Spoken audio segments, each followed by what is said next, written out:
On this episode of the podcast, I have with me Greg Altschul. He is the Vice President of Technology at FanDuel. We're going to be talking about personal, team, company goal alignment. And what do I mean by that? Well, there's a lot of different moving parts to making the business work. You know, we have the person on the IC level, the team, the company. There are different goals at each of these levels. And how do we make sure there's alignment, reduce conflict of interest, goal setting and transparency? That's really important. So super excited to cover this topic with you, Greg. Thanks for being on the show. Thank you very much for having me. Awesome. I'm pretty sure everyone knows what FanDuel does, but just in case, can you just tell us what the business is about and before we dive into the topic? Sure. Yeah. So FanDuel is the number one online sportsbook in the country. And we also have an iGaming division, which is online slots, table games, live dealer. That's specifically the area that I'm focused in. And we also have horse racing. We have DFS and those sorts of products as well. Awesome. All right. So the topic, and I guess before we get into the nuts and bolts, I think actually we should maybe start at the top, right? So individual contributors, you know, obviously we're always focused on making sure we're setting goals. Everyone's driving towards goals. You manage teams, there's team goals, and you obviously report up, and there's company goals. When we're going through this goal setting process, obviously you in your position have multiple different areas you're managing to multiple different, and we could talk about, you know, how you set those goals. That we could also touch that. But when you actually sit down and you think about your job and you have all these different goals that you're trying to set, seems like a lot. How do you as a leader help frame it correctly so that you can actually go and start at each particular level setting the right goals and making, obviously in partnership with the people? I'm not saying you're setting them by yourself, but how do you get your frame of mind in the right place to make sure that you're seeing up and down on this goal list? Yeah, sure. So virtually every company I've worked at as a manager, we've set goals at the top first. So it's a top-down process, and then the personal goals are obviously individual to the folks who are setting them for themselves. But usually we're talking about commercial goals, setting sort of North Star's commercial goals, what we want to do for the business, what we want to do for the customer, and then as those sort of trickle to the various groups, technology being one of them, product being another, we take it and define what it means for us, right? So if we want to grow revenue by a certain clip, right? We would say in technology, well, in order to do that, we would need to be up, right? Available. So we might take that goal and translate it into more uptime versus last year, right? So just as a quick example, and then we would, at the technology level, we would set goals, a handful of goals. At my level, we don't want too many. It's a handful of sort of top level goals that would then trickle down to the teams. And the various areas would, again, distill what these things mean for their areas. I guess as you're going through this process, you know, eventually you're going to sit down, you know, with a team, and the team is made up of individual contributors. And you've had some visibility discussions with the people you report to, and you see potentially bigger pieces of the picture. You see some more strategic components, and you have to take this back and help the team understand their role down to the IC person. And also you're sitting there asking them to provide what they want to accomplish. What are their goals? It doesn't have to be perfect one-to-one alignment, but obviously, you know, in a perfect world, there's really good alignment. But you also have to make sure you're keeping their focus on the things that potentially are helping all the other components work. And it seems a lot more art than science. I think this is the part of management that gets really interesting. And when you're communicating strategy down to the IC level and you're seeing it go down, obviously you don't, you know, I know you have a team of managers under you, but as you see it going down further, how does that stay clear so that it is actually being funneled down to the right level and consumed at the right level? Yeah, I mean, first of all, I think the most important thing for everybody understanding what our objectives are and using that to help them set what their objectives are at their levels, whatever that might be, is transparency. So when I'm done setting my goals for my org, right? What I will do is usually have an all hands, something like that, where everyone's invited, and we present these goals. It becomes clear what the business wants out of our particular part of the organization, and why they want it. Importantly, and then we can distill it down. So, like I said in my previous answer, is that we distill it down, further refine the top level goals. And as that process happens, folks can see how these top level goals get more and more refined to their individual unit of work that they might be doing. So if it's availability, that means something different to a software engineer than it does to a DevOps engineer, right? So once it gets set at their level, we're working at my level, then my manager's level, and it goes down to the squad level, right? And then eventually to the individual. And once they set their goal, whatever it might be, whatever, let's say, service they're working on, availability then becomes very, very specific to that service that they're responsible for. And when they look at availability and their service, they can very easily connect it back to the top level goal, which is availability at 99.99%, for example. So again, it really is rooted in transparency, making sure that people understand what it is we're trying to achieve, why we're trying to achieve it. And I guess as you're dealing with the IC level, and obviously in this example, it's very clear what the personal goal would be. I guess from time to time, it might come up that I am trying to, as a personal goal, trying to achieve something slightly different. Maybe I am wanting to potentially move into a manager or lead role, and I do obviously know that the company does need me to focus on these things. How do you work with an employee at an individual contributor level to help them navigate? Hey, we need to do this. Obviously, it's been distilled down to your level, but your personal goals can fit into these bigger objectives, and how do you manage that process for them? Yeah, well, I think in the example that you mentioned, where someone's trying to move into a lead or let's say a manager, it is in the company's interest for that person to take those steps in their career. So I think that those things just naturally align with their personal goals, and the business goals. Obviously, everyone wants to see growth in their career. We want to see folks at the company grow. So if someone says that they want to make these moves in their career, we're going to work with them to make sure that they can do it. Again, I really do think that it's about transparency, right?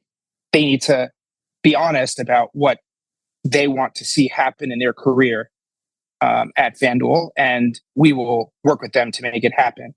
It's a growing company, and there are roles that we need filled, and we have folks who want to just slot into these roles. We'll help them do that, and we'll make it part of their goals and objectives for the year, to help them get there.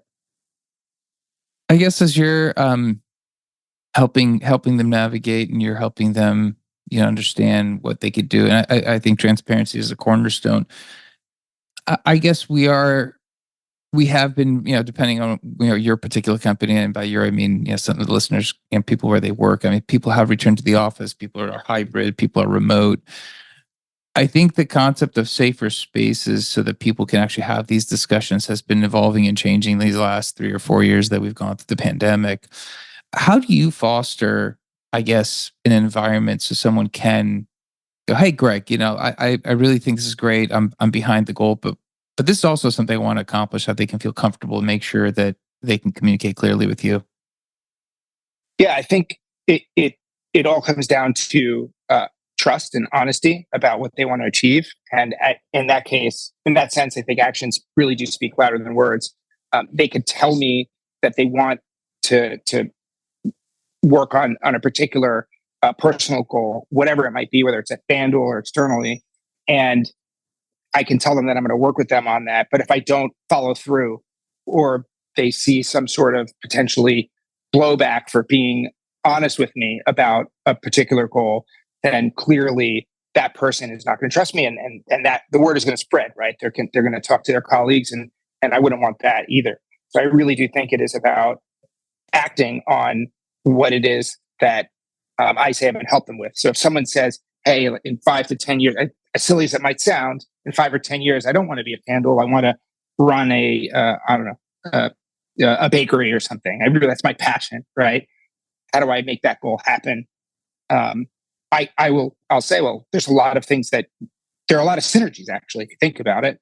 And we can work on those things here so that while you're here, we're growing to where you want to go. And we're also helping you grow at FanDuel while you're here. And in that example, it might be something like management skills, right? They're going to have a staff. And if they're a manager on my team, we can work on growing those skills, right? And the follow through there is what matters, right? I listened to them. It wasn't even remotely potentially having to do with FanDuel, but I'm going to help them develop these skills and in any way that I can while they're at FanDuel. Are we shifting from the concept, and I guess, I don't know how to phrase this, but the idea of forever employees? I mean, not that they're forever, but really long term, people are joining. We don't want them to leave because I think there's a concern when it comes to, let's say, the bakery example, that if I'm an employee and I mention that, you might think, well, I'm not committed to the cause. I'm looking to leave, which is then viewed as stereotypically a bad thing for FanDuel to have an employee that might want to leave in a couple of years. Versus, are we maybe moving towards a trend of, hey, let's embrace this person. If they're going to be here 4 years and they want to leave on the 5th year, get the most out of them, help them better themselves so that when they leave, they've left a better version as a person, employee, whatever you want to call it, than the person that started. That will attract more people like that person. Are we seeing a shift? Are we, because the way you've kind of described that example, it resonates with me, and I think it goes against a little bit of, well, we don't want to think that they're not here and committed to the job type of narrative. Yeah, I actually think that they can be very committed to their job while they're here. As a manager, of course, my goal is to have them stay, right? I would like them to stay for as long as possible, and I would hope that they're happy to do so. But I'm not going to change someone's passions, right? And if we can embrace the passions and talk honestly and openly about what those passions are, then they'll leave in 4 years if that's their plan versus 1 year, right? So what I'm doing is I'm working with my philosophy is that I'm going to work with you to ensure that you're the happiest you can be and growing at a rate that is exciting for the individual, so that they do stay as long as they can. And if it's not 4 years, maybe it's 5 or 6 or 7 years, right? And while we're doing that, in the case that this person might be a manager, they're turning around and they're using that growth to help their people grow. Right. So it's not just, I don't view it as just, I'm just working on this one individual. I'm working, especially in the case of a manager, I'm working on this individual to make them a better manager in their position, right? Preparing them for whatever they want to do in the future. And they're turning around and doing that to the rest of the team. So I don't just view it as like a one-to-one relationship. It's my whole team that is growing based on the relationships that I have with my folks and the goals that I'm helping them achieve in their current role. I quite like that. I actually subscribe to the idea that you have somebody as an employee as long as you do. I think we're kind of moving past and away from the notion that, losing an employee while no one likes it is that detriment that you're like, well, I'm not going to have an opportunity to replace them. And I think some of that goes back to, we hire people, we're not sure how we hired this exceptional performer. They come in, we've helped them improve that, and they leave, and all of a sudden, as the manager, we're left with the void of having to replace that person, which is now the big problem. I think as we kind of are seeing that dynamic and things are starting to work out, and you're talking about, hey, listen, let's improve this person. If they're happy, they're executing, they give it their all, however long that is, I then don't have to worry about that person executing. They're doing the best. And then the next person in, hopefully we are capturing some of the data points, not focusing on tribal knowledge. We're actually getting more documented so that the next person in can actually pick up and continue from that person's point of time. Yeah, and if you think about it, the more I know about a person's plans, the better I can plan around their plans. So if they plan to leave in about 4 to 5 years, right, that's really their passion is they want to go do something else. If I know that, I can work with them on a succession plan, right? And if they're honest about it, I know when that timeline is. We could work together on that plan. Like you said, we could work on documentation, training up other people to really make sure that when this person does leave, and they will if that's their passion, that when they do leave, we're not left in a spot where we're in trouble. We have a gap because we didn't talk about it. A little bit, I guess, outside the scope. I mean, it's, I guess, within the personal team, maybe not quite goal setting component, but as you just mentioned, a succession plan. And again, if we're looking at the company, the team, and the personal goal, should it be a part? And maybe you're doing this, but should it be a part of every manager's job to essentially be doing succession planning with each employee on a quarterly, yearly basis? Is that something that you prescribe to? Is that something that's maybe too aggressive, or what are your thoughts? Yeah, I mean, it's certainly something that I revisit with my team, and I have my managers talk with their reports about succession plans. I've done this at virtually every uh, company I've been a part of. I think it's super important. We don't want sort of like a single point of failure, not in a tech stack, and definitely not in an organization either. In terms of obviously your position, you are managing a team. You're involved with goal setting with your managers and everything we've discussed. Obviously, you do report to somebody, and you also have goals, and you also have to fit in with the company. As you're looking at yourself and you're trying to work your personal goals into the broader spectrum of company goals, how do you approach? Because obviously, you want more responsibility. You want to have a more defined role. But obviously, the actual levels that you could be promoted to start changing, right? As you get to the VP level, there's only a few more levels up. I mean, there's not that many. How do you kind of work around that to make sure that you're still growing regardless of title? I love this question because my manager is as open and honest, or I'm as open and honest with my manager as I would expect that my reports be with me.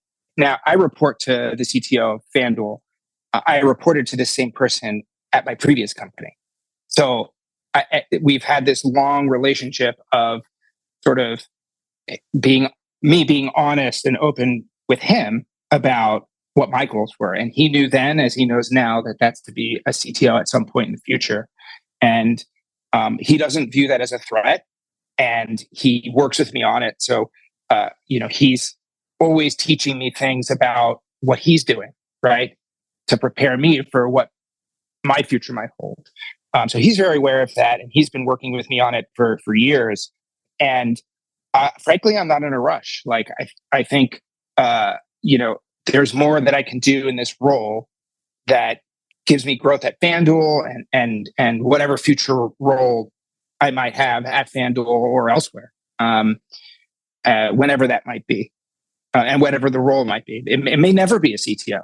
That's fine for me. I view it as just growth, and growth is good.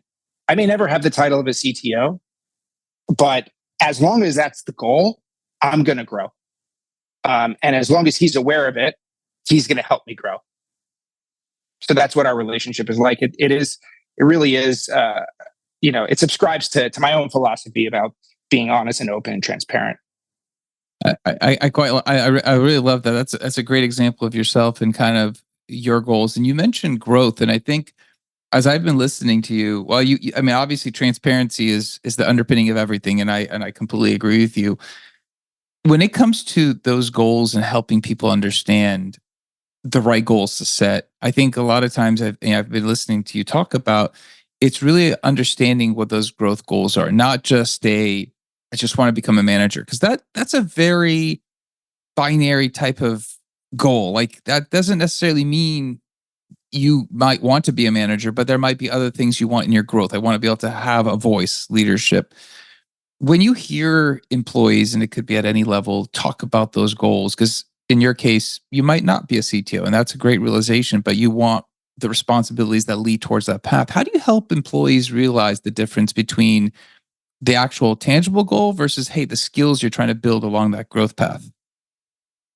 Yeah, I mean, I view it as like a North Star, right? So as long as you have that North Star, you'll be working towards growing the skill set that you need to achieve that North Star. And again, whether you achieve it or not, that's not really the goal. The goal is growth, right? The CTO role might be a measure of that growth in the end, whether you got it or not, right? It doesn't mean you succeeded or failed in your career. It is just like whether you've achieved that North Star goal.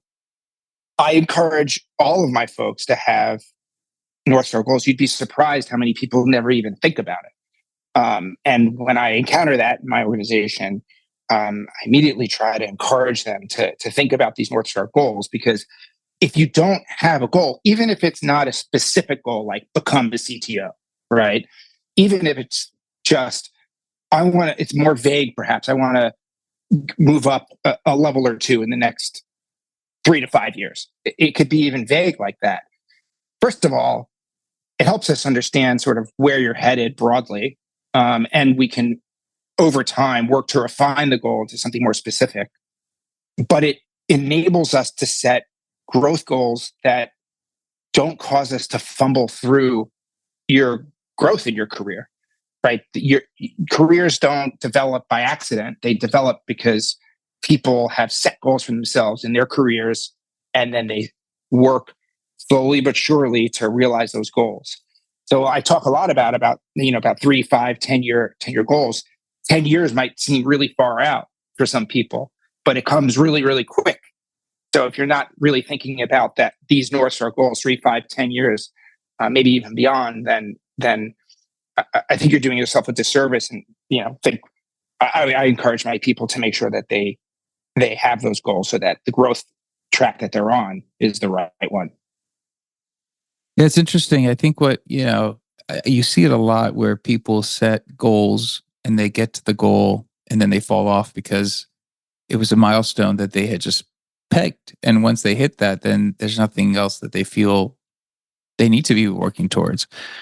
I guess, what I'm hearing from you is really that North Star, that longer term growth goal, those skills that you want to acquire over longer term versus hey, I want this particular thing. Because once you achieve that particular thing, you really don't have anything past that. And you spend a lot of energy getting to this milestone, but then above and beyond that milestone, now you have to go through and redefine what that is. And that's not easy.